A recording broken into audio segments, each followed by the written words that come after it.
Hello everyone, this is NortdeoIsReading, and I am back after a long hiatus. I do apologize for my absence. I had to do a full computer reset, and I lost a good bit of everything. Lost a lot of settings, files, the whole works. It was sad. I don't know what happened to my computer, but it was unfortunate to say the least. It killed a good bit of my motivation too. I didn't really want to do anything because of just the extent of all of the things that I lost. But I am back and hoping for more uploads daily and nightly. And I'm very excited. I'm very hopeful. And for those of you who did stop by and have watched either my first two videos or just the one, thank you so much. Honestly. And now we are back once again with the continuation of The Revenge of the Shadow King by Derek Benz, J.S. Lewis. And tonight we're going to be starting on Chapter 3.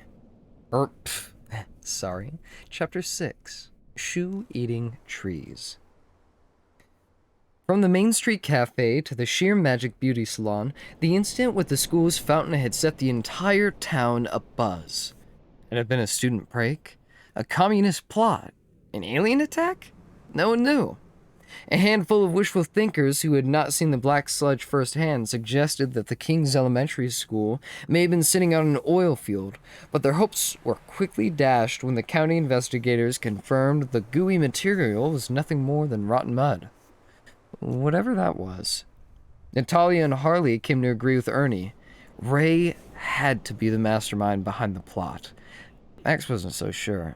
It wasn't that Ray or Dennis couldn't have played a part, mind you. He just couldn't get Sprig out of his mind. Certainly, she could have pulled off a prank of that magnitude. Max hadn't seen her in almost a week, not since the incident with the shadow, and that made him suspicious. No word. Not even an apology for making him release the shadow. For that matter, Max still hadn't told his friends about that creepy shadow, or the fact that he had broken the pact. He wanted to tell them. It just never seemed to be the right time. It was early Friday morning, and Max turned a brass knob, opening the green door to the shop of antiquities. Ivor was sitting behind the counter reading and gave Max a nod and a smile. Max waved back, then noticed a new painting hanging behind the display case. The canvas showed a group of knights seated around a table perfectly round, and at the head was a regal knight with a neatly trimmed beard and a crown upon his head. It was King Arthur. The figures in the painting resembled the mounted knight Max had found in his grandma's attic, the one with the strange symbols on his armor. But as he turned to ask Ivor about it, he noticed the book Ivor was reading looked strangely familiar. In fact, it reminded Max of the Codex Spiritus. Maybe a little too much. Oh, hello, Master Sumner. I was expecting to see you earlier with the others. They've been here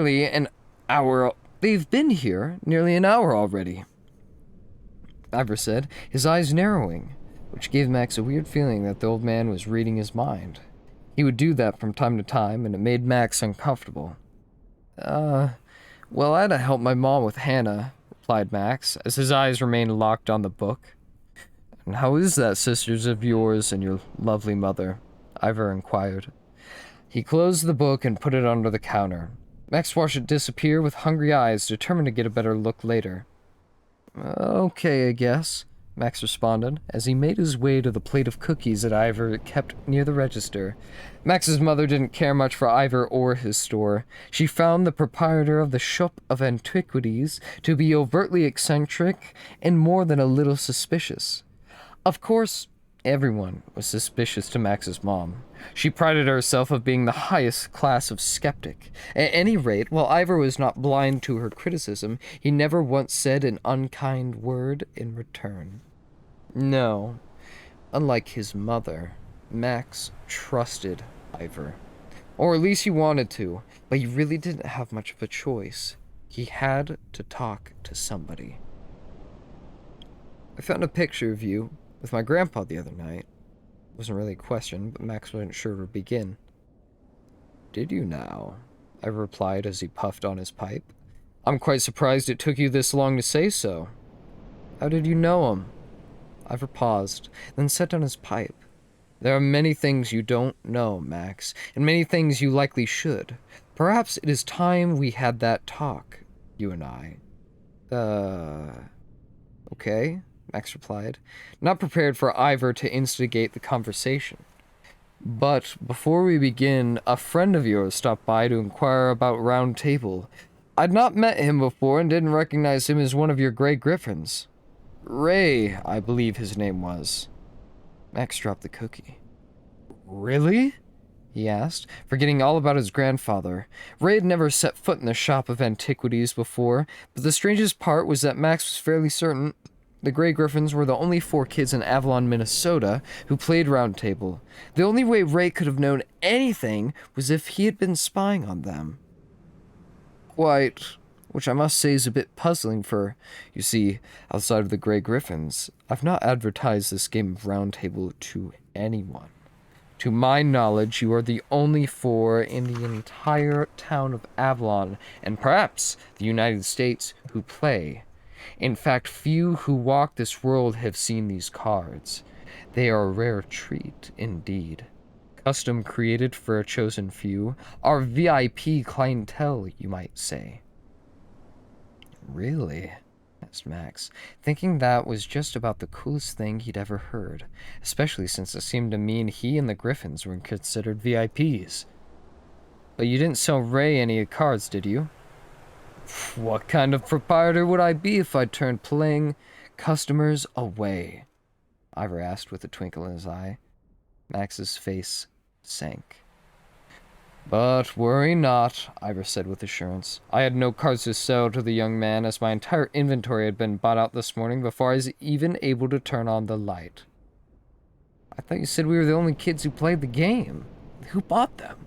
Asked Max, growing strangely protective. He liked the idea that the Gray Griffins were the only kids around who played Round Table, and having Ray, or anyone else for that matter, horning in on their game really stunk. Your father, Ivor said, with a twinkle in his eye. His office called this morning and wired a payment. Not 5 minutes later, he requested I wrap them as a late birthday gift, but I'm afraid I have no wrapping paper. A frilly, nonsensical item, in my opinion, gets in the way of the gift. So, here you are, nonetheless, Ivor said, handing Max a paper bag full of pack upon pack of Round Table cards. The new Goblin Wars expansion series. Cool, Max shouted, relieved as he eyed the bag with excitement. This is awesome! Indeed. Guard them well, Master Sumner. They are one of a kind. Really? Of course. Why would I make up such a thing? Ivor asked, smiling proudly as he watched Max beam with excitement. Max needed to know his father loved him, and if Ivor could help rebuild that relationship, he would do everything in his power to make sure that happened. Hey, Ivor. My grandma wanted to know if you'd like to come over for Sunday dinner. She asked me to tell you she's making apple crisp. Ivor laughed. Your grandmother is the finest baker I know, Master Sumner, and please tell her I'd be delighted, but I must postpone my attendance for a short time, as foolish as that is. My stomach will regret that decision for quite some time, but there are pressing matters I must attend to. I really must be ready at a moment's notice. I would hate to be rude and have to cancel, so perhaps another time would be better. Max's face dropped. He had been excited about the idea of sitting down at his grandmother's table, listening to story after story about his grandpa Caliburn, not to mention that his mouth was watering just thinking about that apple crisp. Besides, Ivor was family as far as Max was concerned, and the more family Max had around, the better. Don't worry. If all works out according to plan, we won't have to put off the day for long, Ivor said, noting Max's disappointment. Did I overhear you two talking about Ray Fisher snooping around trying to play Round Table? Natalia voiced with displeasure as she, Ernie, and Harley walked up. They'd been upstairs sorting their cards, working on a few practice scenarios. "We aren't letting him play, are we? He's such a beast, he'd wreck the whole thing." Max shook his head. "He can't. Might have bought the last of the cards for my birthday. Check it out," he said, beaming as he showed her the packs. The other three rushed over to take a look. "Sweet," Harley said, admiring the bounty. "Yeah, let's open them," pressed Ernie. "I want to see what you got. Maybe we can trade." Ivor smiled. "You'll have plenty of time for that later," the old man said. "And you might be happy to know your friend Ray wasn't interested in playing round table as you might think. He seemed a bit more fascinated with the knucklebone shipment that was supposed to arrive this morning. Of course, they hadn't come in yet, so he left in a rather sour mood.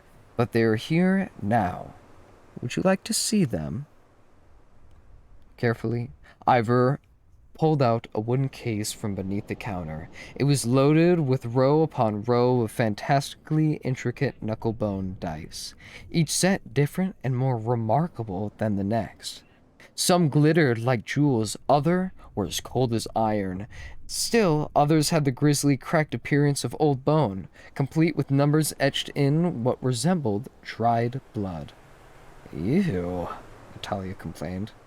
"How much for those, Ivor?" Harley asked, walking over to the display and pointing at the two black dice in the bottom row. They were neither shiny nor dull. In fact, they were wholly unremarkable to look at, yet there was a mysterious draw to them that Harley couldn't explain. Ivor paused, and a sparkle seemed to light in the depths of his eyes. "What do you think of them?" he asked. "They're awesome!" Harley exclaimed with great enthusiasm. "You know, these are a very special pair of dice," Ivor said, with a hint of mystery in his voice. "Would you like them?" "I didn't bring enough money," Harley said. The truth, of course, was that even if he had wanted to, Harley couldn't afford them. He and his mother were agonizingly poor, scraping by each week with barely enough money to eat. However, despite their apparent destitution, they shared a love that was stronger than iron. Ivor laughed. "These dice aren't for purchasing, or even bartering for that matter. No, as I said, these are very special dice. They can't be chosen, but rather they do the choosing, and it seems they've chosen you, Harley. Would you have them?" Are you serious?" asked Harley in amazement. "For free?" "I'm quite serious. Gifts of this nature are no joking matter." With great care, Harley picked them up, studying them. He'd held them to the lamp, admiring their detailed perfection, which had not been so apparent before. Every corner was cut and rounded without flaw. The numbers were etched across each face in shining silver. Harley closed his hand and smiled proudly before wandering into the depths of the shop to admire his new possession in solitude. But Harley did not go alone. A shadow had passed through the door of the game shop unnoticed, keeping to the corners away from the light. It had been waiting, and when Harley walked past, it slithered up his pant leg, then his shirt, flying down his arm and disappeared into the knuckles. "Ow!" shouted Harley, shaking his arm as if he had been stung by a bee. "Something the matter, Mr. Eisenstein?" called Ivor from the front of the store. Behind the cabinet, in a gloomy corner of the shop, Harley had frozen, darkness falling over his eyes like a cloud passing across the face of a full moon. His skin seemed to darken and lose color. Harley was no longer himself. His alien eyes were cast with sudden awareness and wicked intent, and a malicious sneer crossed his lips as he pulled the knuckle bones close to his chest. "Harley, are you all right?" hollered Max. Just as quickly as it had come, the fit passed. Harley's skin and eyes returned to normal as he shook his head. "Yeah, I'm fine. Just a little dizzy, I guess." "Maybe it's your sinuses," offered Natalia, looking up from a book she had picked up. "I know mine make me dizzy this time of year." "Yeah," Harley mumbled. "Maybe." Everyone turned as the doorbell rang. A cold wind blew through the entrance, sending a torrent of papers and leaves into the air. Standing there in the doorway was a mysterious raven-haired woman in a long black coat. She looked neither not young nor old. Her dark eyes, impossibly deep, seemed ageless, and within them a bitter ruthlessness that marked her as a powerful force to reckon with. She was beautiful in a cold and frightening way, and as the door closed behind her, a chill ran up Max's spine. Ivor nodded curtly, acknowledging the stranger. Generally jovial, the old shopkeeper seemed to suppress an undercurrent of anger with an equal dose of begrudging respect. Whoever the woman was, Ivor knew her, and he did not like her. Mr. Iverson. The mysterious woman spoke with a rich voice that seemed to contrast with her otherwise severe personality. She approached the register, stopping to study Max with a disapproving eyebrow. She was looking for something, Max could tell, and it felt as if she were peering into the depths of his mind. "My name's Max," he offered, not knowing what to do or say under her oppressive analysis. "Of course it is," she smiled knowingly, and then without another word, the odd woman walked to a small section in the back corner of the store where Ivor kept his books on witchcraft and spells. Natalia, who was in her path, barely escaped being run over. "How rude," Natalia said quietly, but not until the woman was safely out of earshot. "Who is she?" Max said nothing. By the look on Ivor's face, the old man knew something, but he wasn't talking. A very long, uncomfortable silence. Max decided to change the subject. "You didn't finish your story about Grandpa Caliburn," he reminded him. "Right you are, Master Sumner," Ivor agreed, speaking quietly, as he kept a wary eye on the back of the store. "Your grandfather and I knew each other since we were just about your age," Ivor mused, with a fleeting smile. "You remind me a great deal of him, in fact." "I do?" "Oh, yes. Yes, indeed," Ivor replied. And he might have gone on at length, which was exactly what Max was hoping for, but Natalia wasn't terribly interested in talking about family history. Instead, she pulled out her book of clues and cleared her throat, interrupting Ivor with the rudeness of an alarm clock on a Saturday morning. "What do you know about Spriggans? I mean, aside from what the round table cards say." Max was about to say something, but Ivor patted him on the shoulder. The old man mused, looking at Natalia curiously over the top of his glasses. "A Spriggan, you say? Now, why is it you are asking?" "I don't know," she said, shrugging, unprepared for the cross-examination. "We saw one in a book." "May I inquire which book it was that you were reading?" Ivor asked, turning to Max, much to Max's chagrin. I don't remember," Max stammered. "You're a little young to be suffering from memory loss, Master Sumner," remarked Ivor, sniffing as he pulled down an oversized book from the top shelf behind the counter. It was dusty, its title written in gold, and had a large red bookmark that rolled out from its middle. "Ah, yes." Ivor started to read. "Spriggans. Small, agile, and mischievous shapeshifters." "That's it?" Natalia asked.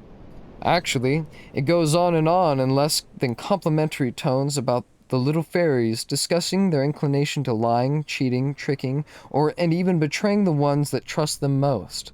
They are not all bad, but by and large they are a miserable lot. They trust no one, and no one trusts them." Max couldn't argue, especially after Sprague had tricked him into releasing the shadow. He knew the shadow was evil from the moment he saw it. Max also had a feeling he hadn't seen the last of it. "Are there any pictures?" Natalia pressed, desperately wanting a closer look. "No, I'm afraid not," Ivor said, starting to put the book away. "This isn't that sort of book, you know." "Does your book say anything about shadows?" Max asked boldly. "What did you say?" Ivor responded, nearly dropping the book. "Shadows. We read about those too." Max replied matter-of-factly. It was only then that he remembered he still hadn't told his friends about his big mistake yet. No, we didn't, corrected Natalia, looking at Max suspiciously. What are you talking about? I don't remember any shadow.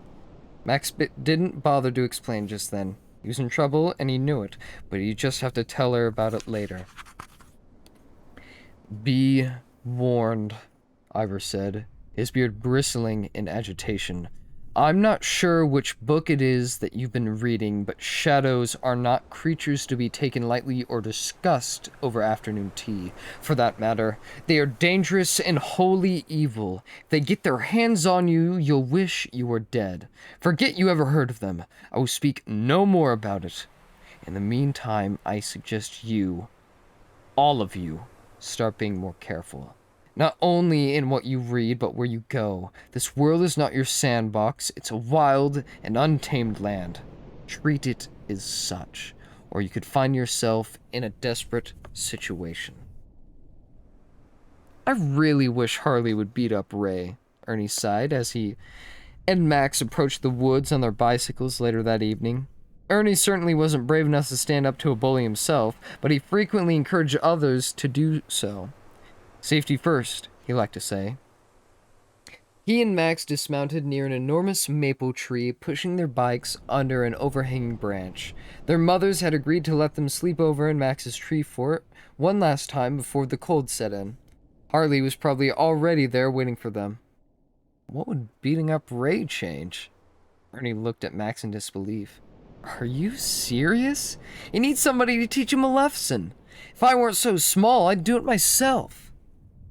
It wouldn't change anything, Ernie. I don't think it'll ever change. Ernie disagreed. Max didn't seem interested in talking about anything else as they entered the woods and began their hike to the tree fort. They had taken this trail 100 times and could probably have walked there blindfolded, but tonight was different. It started with the temperature dropping suddenly, and in no time Ernie was complaining that his glasses were frosting over. It's not your glasses, Ernie, explained Max as the forest grew dark. It's fog. Sure enough, a thick curtain of mist stood in front of them, like a wall. Neither of the boys had seen anything like it before. We should probably hurry, said Max, remembering once again Ivor's warning about the shadow, which was probably still in the woods. Max shook his head. He felt like an idiot. Why would he come here? Logan would never approve of his lack of forethought. Pulling their backpacks tight, the boys headed into the wall of mist. The woods were cold and damp, the muddy trail covered with frost. That alone would have made the journey difficult, but the haze was impenetrable, so thick that Ernie had to hold on to Max's backpack strap just to keep from getting lost. But as long as the trail was under their feet, Max felt sure they were on the right track. Like two blind mice, Max and Ernie wandered through the woods in silence, with the exception of the occasional sniffle from Ernie. His nose always ran when it was cold out. What was that? Whispered Ernie, dragging Max to a sudden stop. What's what? That light up ahead. I don't see anything, Ernie. Max shook his head as his eyes peered into the fog. No, it's over there, Ernie said nervously. Finally, Max did see it, but he wasn't exactly sure what it was. Soft and hazy, it flittered between the thick trees like an old lantern or a flashlight. It wasn't far away. Max, what the heck was that? Ernie pleaded, grabbing Max's sleeve. Though he wasn't feeling any braver than Ernie, Max knew losing his wits wouldn't help the situation. I bet it's Natalia, he answered. She's probably trying to spy on us since she wasn't invited to stay over. It was a fair assumption. Natalia was a gray griffin and a great friend, but sometimes the boys just need to be alone and do boy stuff. Natalia, however, was of a different opinion. Are you sure it's her? Ernie asked. I mean, what if it's not Natalia? What if it's the Slayer? Trust me, Max assured Ernie, though he was secretly thinking the same thing. If we cut across the creek bed, we could still beat her to the fort. Then the joke will be on her. Ernie seemed to like the explanation, since a snoopish Natalia was better than a man-eating Slayer any day of the week. Getting to the fort was no easy proposition. The bramble between them and the creek bed was thick, far thicker than either of them had remembered. With a nod, they agreed to burrow under it, shoveling hard earth with bare hands. Ernie was the first to break through. As he slipped and rolled down the creek bank with a shout, caked with mud, he sat alone, shivering as he waited for Max. But Max never appeared. Max? Where are you? Ernie called, not daring to raise his voice above a whisper. There was no answer. Max, this isn't funny. Still no answer. Ernie's mind raced for an explanation, but whatever had happened to Max, he knew he didn't have a choice. Going backward was not an option, not if there was a Slayer back there. No. His only choice was to keep going. The fort wasn't far off. If he got there fast enough, Harley would come and help him find Max. Exposed and vulnerable, Ernie heaved himself up and began to run. By the time Max had pulled himself through the bramble, Ernie was nowhere to be seen. Where could he have gone? Max murmured to himself, looking up and down the fog-choked creek bed. It was too dark to see footprints, but Max could hear rustling in the trees. It had come from the direction of the fort, and assuming it was Ernie, Max raced ahead. But either the fort was farther than he remembered, or Max wasn't actually where he thought he was. Stopping to catch his breath, he looked around and shuddered. The air was still cold, but the mist was disappearing. At least in this part of the woods. But as he looked more closely, he saw something that set his heartbeat into overdrive.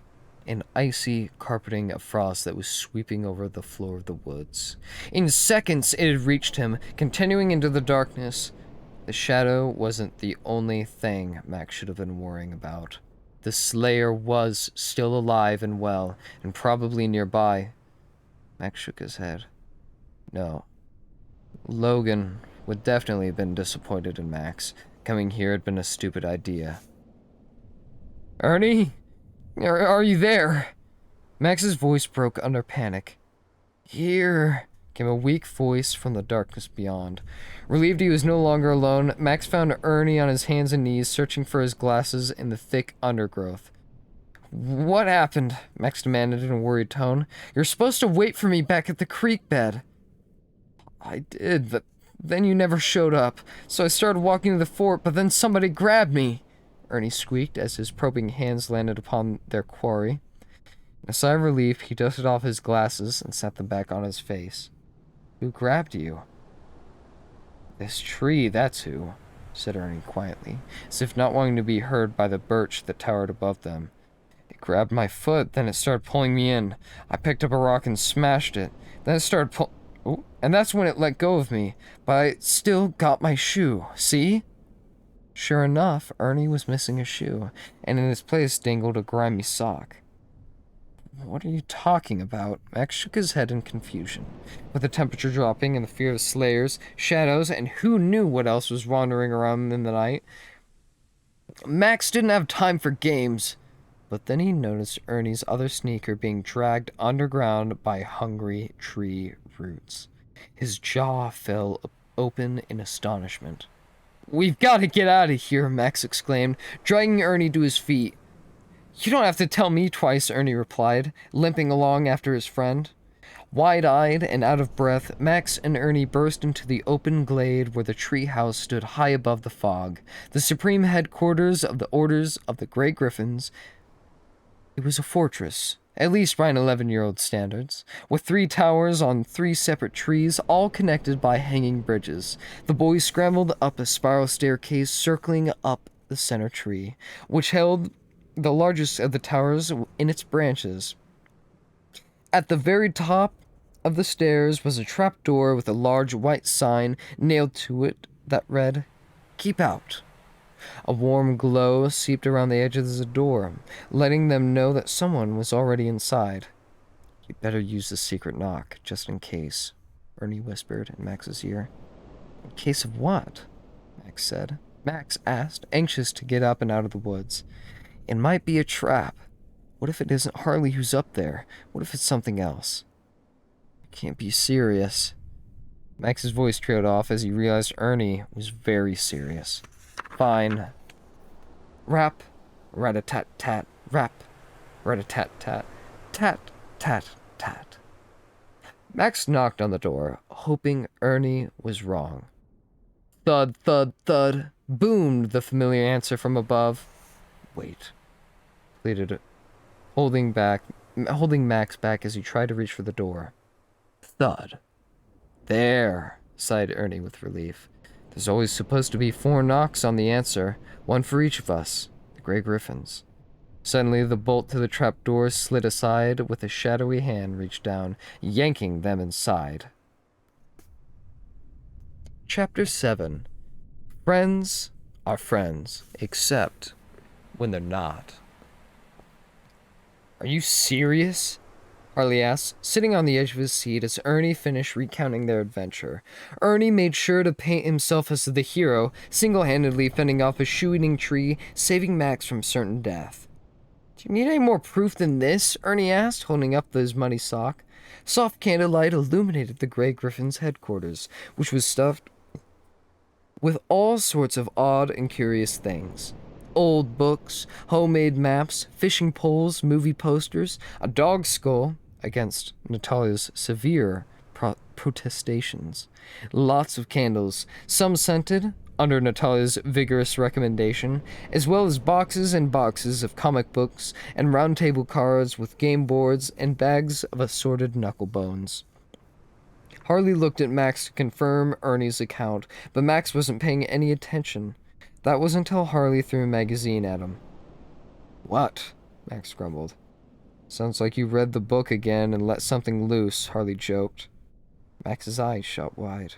Harley looked at him blankly. Max had been barely able to hold off Natalia's questions after he had overheard the mention of the shadow. He had hoped to bring it up later, once he had figured out a way to tell them. You didn't, did you? Ernie asked in disbelief. Max still didn't answer. But we had a pact! It's against the rules, Max! Ernie, would you pipe down a minute? Harley said, motioning. Max has a perfectly good explanation. Don't you, Max? Max wasn't exactly sure. He'd been tricked by Sprigg, or he just wanted to open the magic book again. Of course he wanted to tell them he had done it, that he'd broke their pact. It's just that he didn't know what to say. Max didn't want them mad at him. They were the best friends he had. Well, Max began slowly. Don't leave anything out. I want hear every detail, Ernie said in excitement, as he sat cross-legged near Max's feet. Ernie loved the very idea of magic, so long as he didn't think about any dangerous implications that came with it, and he was particularly happy they got to be a part of it, despite the loss of his shoe. Max recapped the entire episode. How Sprigg saved his life and how she had tricked him into opening the book, or at least that's what Max believed. But at the mention of the shadow, Harley grew strangely silent, and a dark cloud crept over his eyes. At the same time, an icy wind blew through the shuttered window, nearly extinguishing the candles. It prompted Ernie to jump up and secure the window, his teeth chattering. You did a bad thing, Max, Harley said slowly, his voice slightly lower. Breaking the pact with the Grey Griffins is almost unforgivable. Max nodded. Even though he was master of the order, Max knew he had screwed up. As the warden, Harley's job was to make sure everyone followed the rules. Max had broken them. Case closed. What do you think we should do to punish you? Harley asked, a strange smile breaking across his lips. Max had never seen Harley act this way before. Ooh, what's fair? Max said nervously. Make him take out the trash, suggested Ernie. He wasn't really paying attention. That's what my dad does to me. No, Harley shook his head. I think Max needs to do something that will really prove he's sorry. Like what? Asked Max, eyeing Harley suspiciously. Something weird was going on. We want you to open the book again. We do? Ernie gulped. What about Natalia? Doesn't she have to be here? Otherwise we'd be breaking the pact too. I don't want to be cursed. Harley spun and glared at Ernie. The pact is already broken. It doesn't have power anymore. Is that true, Max? Ernie asked, oblivious to Harley's strange behavior. What could Max say? Harley was right. The pact was broken, and Harley was obviously mad about it. Madder than Max had ever seen, and they'd been best friends for a long time. Yet if opening the book one more time would make his friend like him again, maybe it might be okay. Max reasoned. Just have to be careful. Fine, Max agreed, though with a great deal of reservation. But remember the shadow. We don't want to make a mistake like that again. Harley smiled. Serentic Septonia. Max let the magic words flow as he held the book in front of him. Though he noted the words were different from the first time he'd opened the codex. Maybe it had a built-in security mechanism so people couldn't steal the password. He thought, how cool. The lock clicked, but something was wrong. It hadn't opened. In fact, the whole book had suddenly grown cold in Max's hands. The lock seemed to be frozen shut. In pain, Max dropped the book and rubbed his hands, stinging from the frostbite. What happened, Max? Ernie asked. I don't know. The book just froze up. Maybe I said the wrong words. Suddenly, the window blasted open as the wind rushed into the room, devouring the candle flames. Darkness. But Ernie, this time, with Max's help, managed to close the shutters and lock the window in place. Max relit the candles, bathing the clubhouse in a warm glow. Something was different. Whoa, where's my book? Max asked in a panic, seeing that it was no longer where he had dropped it. 1,000 thoughts flashed through his mind. Was it Shadow, the Slayer, Sprig? Why would they want his book? Harley smiled, a mist of cold breath issuing from his mouth. What's so funny? Max asked. Calm down. I put it back in your bag, Harley said with a wink. It's over there, under the table. You shouldn't leave something like that just lying around. You never know what could happen. Greedily, Max grabbed the bag, unzipping it a bit to make sure the codex was safely inside. Satisfied? Asked Harley as he stood up. Max said nothing. Good. I'm going to sleep. With that, Harley crawled over to his sleeping bag, and in seconds, he was snoring.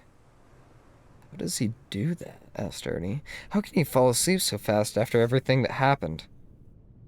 I don't know, Max said, his mind racing. He wanted to ask Harley why he'd moved the book, and now that he thought about it, how could Harley have even touched it without freezing his fingers off?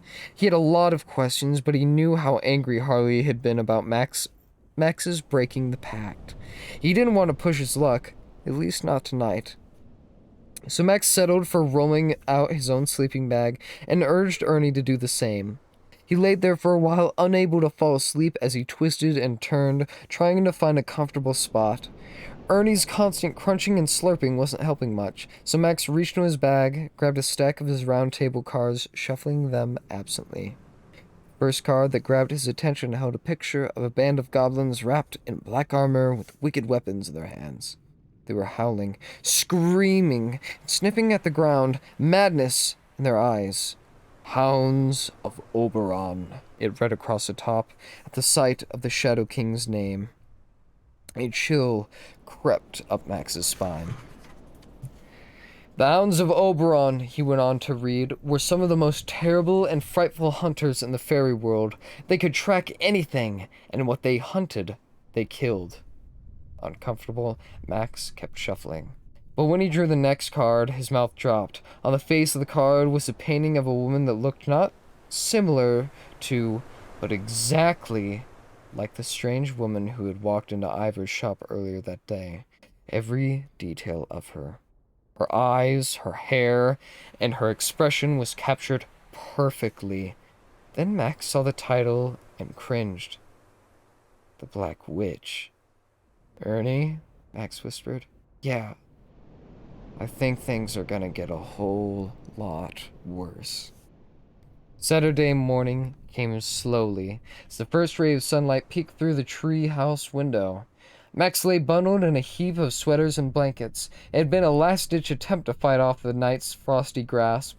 He rolled over slowly, only to find Ernie sleeping soundly in a bright orange ski mask with matching mittens.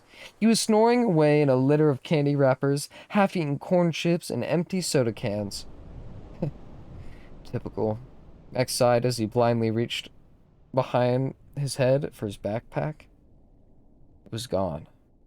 Harley, have you? Max began. But Harley was nowhere to be seen. What's going on? A groggy Ernie stammered. Oh. His voice muffled through a ski mask. It's gone! What's gone? Max stopped and looked at Ernie, hysteria overwhelming him. Codex, that's what? Huh? My magic book! Max shouted. Where's Harley? Asked as he hobbled over to the window, trying to get out of Max's way. Did he have to go to the bathroom or something? If I knew where Harley was, I'd have my book back, wouldn't I? Max replied angrily. Opening the trap door, Max stepped down to the stairs below. Unfortunately for Max, the stairs were no longer there. Plummeting through the opening, Max grabbed hold of the ledge at the last second, struggling to hold on. It wouldn't take long before he started to lose his grip. Ernie, help! Help! Max screamed as his flashlight tumbled from his pocket, making an ominous splash far below. A split second later, Ernie was staring down at him in shock. Uncharacteristically heroic, Ernie managed to grab hold of Max's belt and pull him up. Breathing raggedly, both turned to their stomachs and peered out the trap door. The ground was dizzyingly far away. Where had the stairs gone? The fort was now 50 feet in the air and surrounded by gigantic trees like colossal pillars. Held aloft, a great green canopy of leaves arcing up high above their heads. A faint emerald light filtered down upon the ground far below. The floor of the forest was decorated with mushrooms the size of houses and tree roots that tunneled into the earth, spiraling across the landscape. Where in the world are we? Whispered Ernie, taking a shot from his inhaler. Stunned, Max couldn't say anything. He was bewildered by the transformation in the woods. His woods. I have a bad feeling about this. Just then, a loud trumpet ripped through the air, startling them out of their wits. Rubbing their ears, they scrambled to the window in time to see a dark wave moving through the forest floor. As it approached, they could see it was a tangle of figures. Hundreds of them. Hopping, running, jumping, and burrowing with reckless abandon. They're heading right for the fort. Within moments, Ernie, with a rusty pair of binoculars, could discern razor teeth and rotten gray skin as the little beasts hooted and howled, tearing through the foliage. And from the long, pointy spears they held in their gnarled hands, you could tell they were on a hunt. We're gonna die, Ernie whimpered. Max warned, taking the binoculars. The monsters hadn't seen them yet. And though Max was fairly sure they couldn't reach the boys in their treetop perch, he didn't want to risk it. It's the hounds of Oberon. What are you talking about? Breathed Ernie in amazement. From my round table cards. You work for the Shadow King, Max explained. Doing what? Ernie asked, peeking over the window again. Hunting, Max replied, pulling Ernie back down. What kind of hunting? Anyone Oberon wants dead. A piercing cry woke Harley with a sudden jerk. The room was dark, cold, and full of the smell of decay. He could hardly see a thing as a thin strand of light filtered through the cracks of paneling on the wall where a branch had broken through. Where am I? Harley murmured. Something was terribly wrong. The walls of the fort around him were caved in as if they had been squeezed in the hand of a giant. The ceiling was on the verge of collapse, and the floor was littered with leaves and branches. Under the debris, Harley spotted a brass telescope, and it was then when he knew he was in the East Tower. But how had he gotten there? Harley tried to stand, but knocked his head hard against an overhanging branch. Again, he struggled to his knees, disoriented as he noticed a soft glow coming from beneath his sleeping bag. When Harley pulled the sleeping bag away, Max's book erupted in light, filling the ruined room in a ghostly wash. Mesmerized, Harley watched as letters flew from the open page, forming the words, "The Old Forest." The page across from the text was blank, and it was that instant when Harley felt a cold shiver creep over him. What have I done? As if in answer, a cold and wicked voice from somewhere deep within his mind began to laugh. Harley was not alone. Something was wrong. It was almost as if he wasn't alone in his body. Something was inside of him. "Get out," he commanded. "Get out of my head." "Never," he heard the voice shout through his own mouth. A chill ran up his spine. His mind had been invaded. But Harley was a fighter. A battle began raging between Harley and the alien presence. Harley cried out, his body racked with pain as he threw himself against the wall, then to the floor. But he wouldn't give up. Inch by a horrible inch, his willpower slowly forced out the darkness that had fought to control him. Senseless and bruised, Harley finally collapsed, unaware of the shadow that had seemed to drain from his body and crawl back into the dice that lay nearby. "Harley, are you in there?" He heard Ernie's voice on the edge of his thoughts. Harley groaned. "He's in there. I can hear him." "Gotta get Harley out of there," Ernie cried, as he and Max stood on the branch that spanned the distance between the two towers. The goblins had disappeared, allowing Max and Ernie to formulate their plan to recover the codex. Harley had to be in one of the two other towers, and as one was now impossible to reach, Max hoped Harley was in the only one that remained.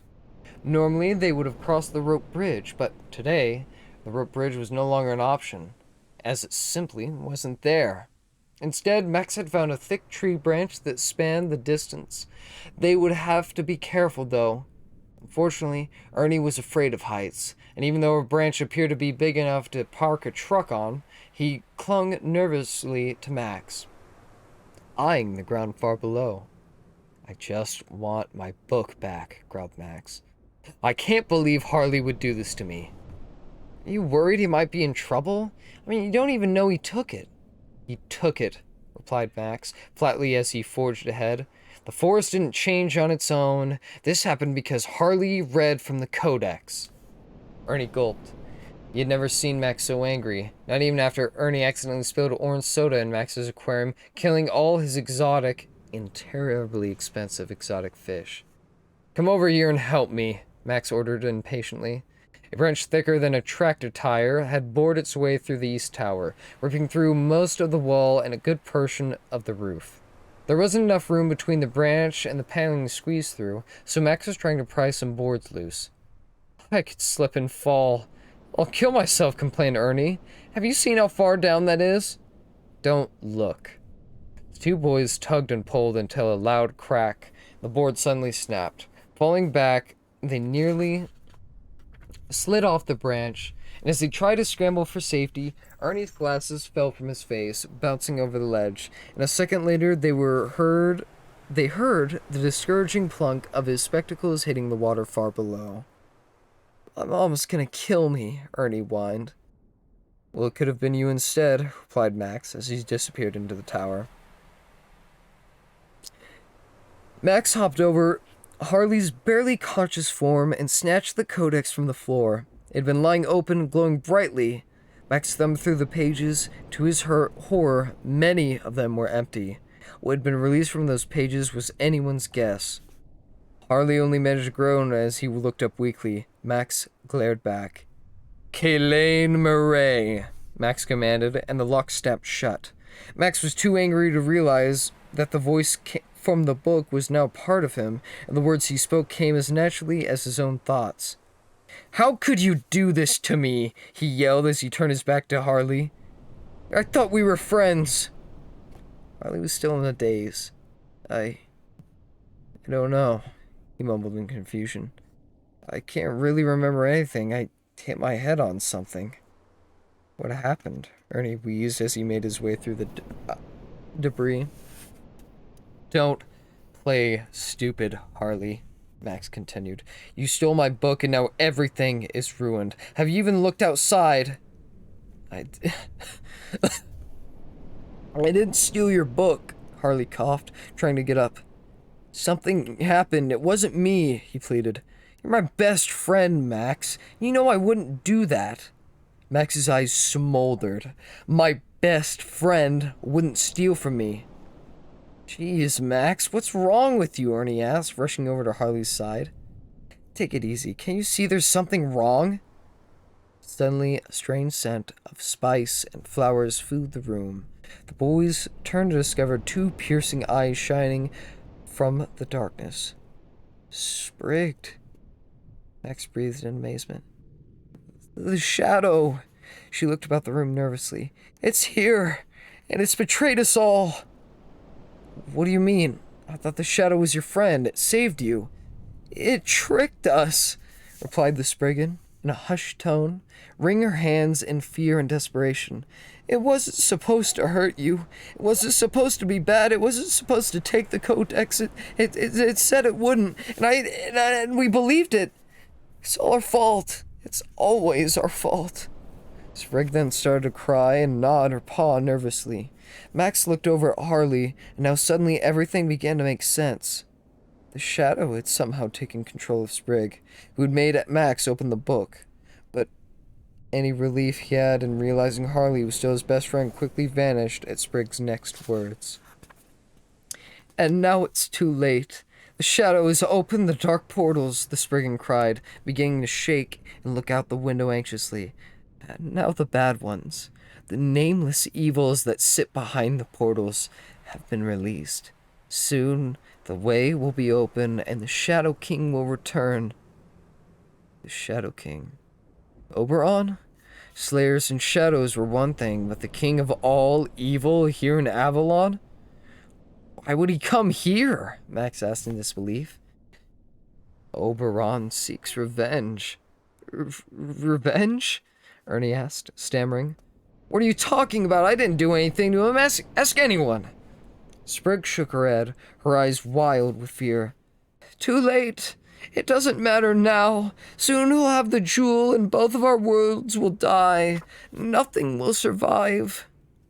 At that moment, the tower began to shake as howling erupted from far below. The goblins! Max shouted frantically. They're back!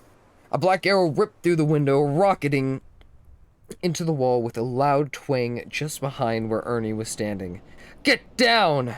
Shouted Max as three more arrows rained in, followed by a nasty-looking spear. Harley, still bruised, chanced to look out the window and could see a pack of ugly-looking goblins scaling the tree toward them. Narrowly dodging another black-feathered missile, he dove for cover. Sprig, you gotta get us out of here, Harley pleaded. You've got to save Max. Sprig remained motionless and said nothing. Fear was surrounding her like a dark cloud. Please, Sprig, Max begged. Maybe we can find a way to make everything better again. We will try, the Spriggan replied finally as the goblins drew close to the windows. But we cannot protect you from him. Lifting up a furry paw, she pointed to a toy chest on the far side of the room. What are we supposed to do? Max asked in confusion as the first of the goblins appeared in the window, and another was about to break through the hole Max had created a few moments before. Sprig, we're running out of time!